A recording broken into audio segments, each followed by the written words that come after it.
John in Bristol, hello. Oh, hello, yeah. Just a message to the last caller, and I sympathise wholeheartedly, and this is the root of the problem.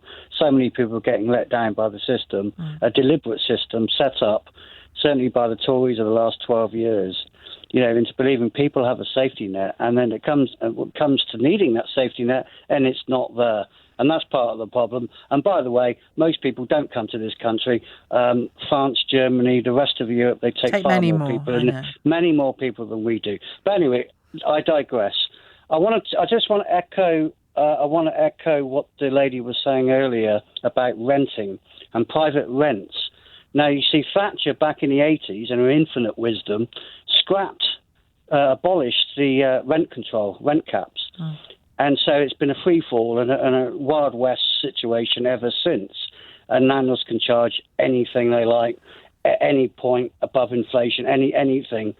And of course, a lot of MPs, a lot of especially Tory politicians, are landlords themselves. So they have a vested interest in keeping the status quo.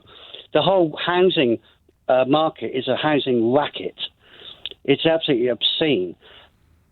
Now, if I was Keir Starmer, I think if he came out and said, I'm going to bring back rent control and I'm going to rejoin the single market and the customs union and I'm going to renationalise our essential utilities. I mean, what stupid country sells off its water? No one. The UK is the only country in the world that has sold its water. Did you know that? No. It's incredible. No, apparently that is true. Right, I mean, we've sold off all our essential utilities that keep us all alive. And it's immoral, it's unethical, it's obscene. And you see, the cost of living crisis isn't just happening now. It's been going on for years. I watched an episode of Have I Got News for You the other day, and it was from 2015. And they were talking about the cost of living crisis then, because we've had 12 years of Tory austerity. Where we've seen government policies lead to the deaths of tens of thousands of people. Public sector pay freeze.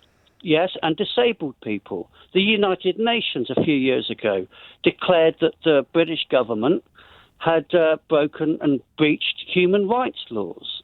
And no one's got done. Ian Duncan Donuts isn't in prison, and he probably should be, for his 6 years at the DWP. I'm being serious, Sheila. No, but you can't just... I'm saying, don't just say people should be in prison, because that's not how we operate on this programme. This is criminal negligence at best. It's the same with the COVID, this nonsense with the care homes scandal, right?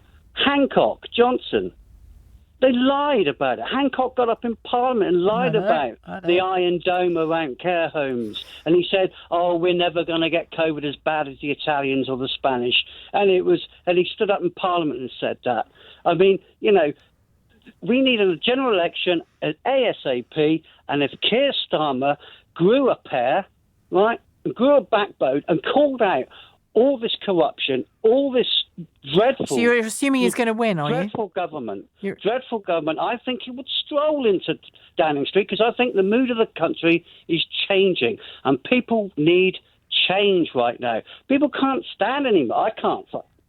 Sorry, I nearly swore. I know. I nearly swear every day, John. I can't but I do swear every day. Any more of the last 12 years. And as for the last 3 years, the most arrogant, complacent, corrupt, dishonest and incompetent government in my lifetime. And I lived through Thatcher's 80s. At least they were kind of competent. They were awful. Yep, no, they were competent. Most of our cabinet were war heroes, weren't they? John, thank you. John in Bristol, it's 2:46.